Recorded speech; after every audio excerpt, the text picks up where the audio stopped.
శ్రీ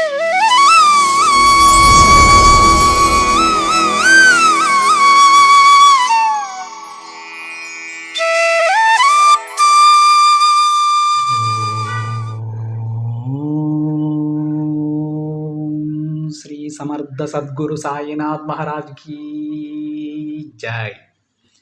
ముందుగా సాయి భక్తులందరికీ నమస్కారం అండి. వీడియో చూస్తున్న ప్రతి ఒక్కరిపైన ఆ సాయినాథుని ఆశీస్సులు ఉండాలని, బాబా గారి భక్తులందరూ ఎప్పుడూ కూడా ఆనందంగా సంతోషంగా వారి జీవితాన్ని గడపాలని మనస్ఫూర్తిగా కోరుకుంటూ ఈ వీడియో స్టార్ట్ చేస్తున్నాను ఫ్రెండ్స్.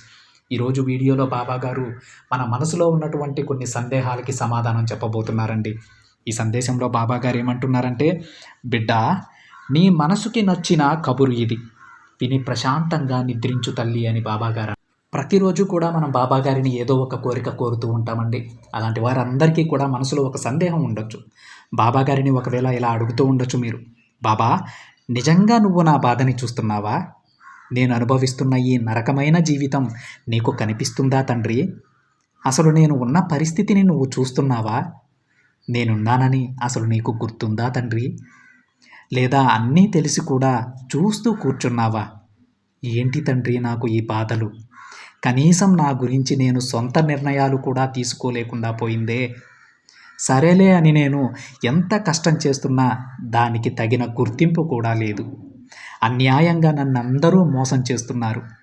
ఈ లోకంలో అందరూ కూడా ఒకరు పడిన కష్టాన్ని, సొమ్మును పక్కవారు వారి కష్టంగా భావించి అంతా కూడా వారే స్వయంగా కష్టం చేశారని సమాజంలో మంచి గుర్తింపు పొందుతూ ఉన్నారు. అలాంటి వారిని మాత్రం నువ్వు చాలా జాగ్రత్తగా, ప్రేమగా చూసుకుంటూ ఉన్నావయ్యా. నేను మాత్రం నువ్వు చూపిన మార్గంలో నడుచుకుంటూ అంతా నువ్వే అని నీపై భారం వేశాను. సొంత ఆలోచనలతో నా శక్తి మేర నేను ఎంత కష్టపడుతున్నా కానీ కనీసం నువ్వు నన్ను గుర్తించడం లేదు. ఒక్కసారి నా కష్టాన్ని చూడు. ఇంకా ఎన్నాళ్ళు నాకు ఈ పరీక్ష? అందరూ బాగుండాలి అని కోరుకోవడమే నేను చేసిన పెద్ద తప్ప.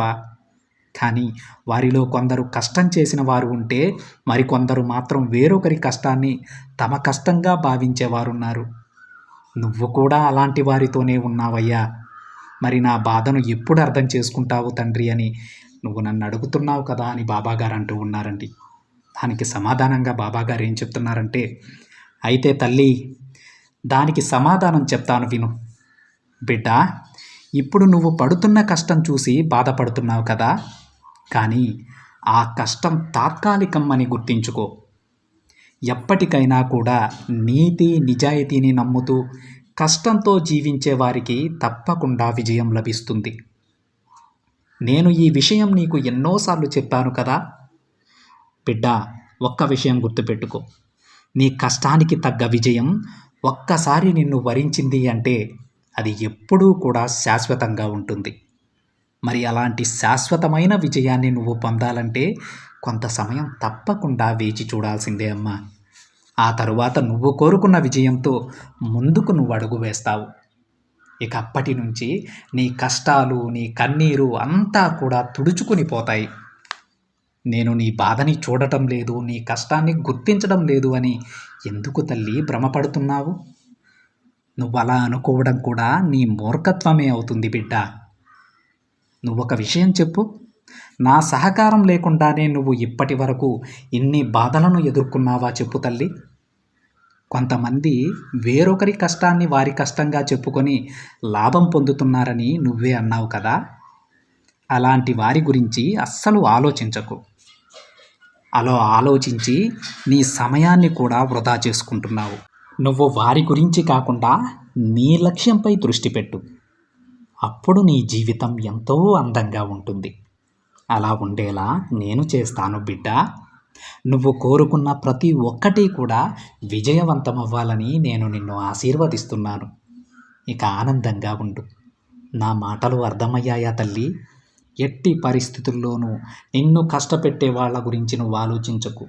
నీ లక్ష్యంపైనే నువ్వు దృష్టి పెట్టు. నీ తండ్రిని నువ్వు నమ్ము. నీకంతా శుభం జరుగుతుంది అని బాబాగారు అంటూ ఉన్నారు ఫ్రెండ్స్. మీలో ఎంతమంది బాబాగారిని ఈ ప్రశ్న అడగాలనుకుంటున్నారండి? వాళ్ళందరికీ కూడా ఈరోజు బాబాగారి సమాధానం చెప్పారు. ఎవరైతే బాబా నేను నిన్నే నమ్ముకున్నాను, నువ్వు చూపిన మార్గంలోనే నడుస్తూ ఉన్నాను, ఎవ్వరి చెడు నేను కోరుకోవడం లేదు, నాకు మంచి భవిష్యత్తును ప్రసాదించమని మాత్రమే మిమ్మల్ని అడుగుతూ ఉన్నాను, కానీ నువ్వు నన్ను పట్టించుకోవడం లేదు తండ్రి. ఎవరైతే అన్యాయంగా బ్రతుకుతూ ఉన్నారో, ఎవరైతే అన్యాయం చేస్తూ ఉన్నారో వాళ్ళపైనే నీ జాలి చూపిస్తున్నావని ఎవరి మనసులో అయితే సందేహం ఉంటుందో, ఎవరైతే బాబా గారిని అడగాలి అని అనుకుంటున్నారో వాళ్ళందరికీ కూడా ఈ సందేశం ఒక సమాధానం అవుతుందండి. వాళ్ళందరితో కూడా బాబా గారు ఈరోజు ఈ సందేశం రూపంలో మాట్లాడుతూ ఉన్నారు ఫ్రెండ్స్. మీరు అలాంటి వారి గురించి ఎప్పుడూ కూడా ఆలోచించవద్దు. నేను మీకు ఇచ్చే సంతోషం, మీకు తరువాత మీకు అందించేటువంటి ఆనందం, మీ భవిష్యత్ అంతా ఉంటుంది అని బాబా గారు తన బిడ్డలకి హామీ ఇస్తున్నారు.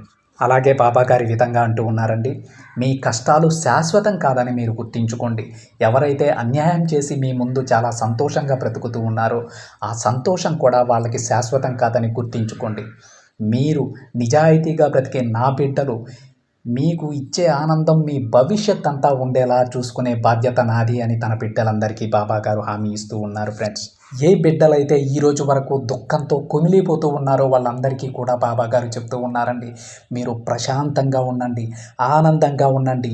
ఈ రోజు నుంచే, ఈ క్షణం నుంచే, ఈ సెకండ్ నుంచే మీరు సంతోషంగా ఉండండి. ఆ సంతోషం మీకు జీవితాంతం అందేలా చూసుకునే బాధ్యత నేను తీసుకుంటాను ఆయన అని బాబా గారు తన బిడ్డలందరినీ ఆశీర్వదిస్తూ ఉన్నారండి. ఈ రోజు నుంచే మీ జీవితంలో సరికొత్త మార్పు ప్రారంభమవుతుందండి. ఆ మార్పును మీరు గమనిస్తారు. సంతోషంగా ఉండండి ఫ్రెండ్స్. బాబా గారి మీద నమ్మకంతో ఉండండి, శ్రద్ధ సబూరితో ఉండండి. ప్రతి ఒక్కరికి మంచి జరుగుతుంది. ఇది ఫ్రెండ్స్ ఈరోజు బాబా గారి సందేశం. వీడియో నచ్చితే ఒక చిన్న లైక్ చేయండి ఫ్రెండ్స్. మరికొంతమంది సాయి భక్తులకి షేర్ చేయండి. మొదటిసారిగా ఛానల్ని చూస్తున్నట్లయితే సబ్స్క్రైబ్ చేసుకుని పక్కనే ఉన్న బెల్ ఐకాన్ని యాక్టివేట్ చేయండి. మరొక బాబా గారి సందేశంతో మరొక వీడియోలో కలుద్దాం. అంతవరకు ఓం సాయిరామ్.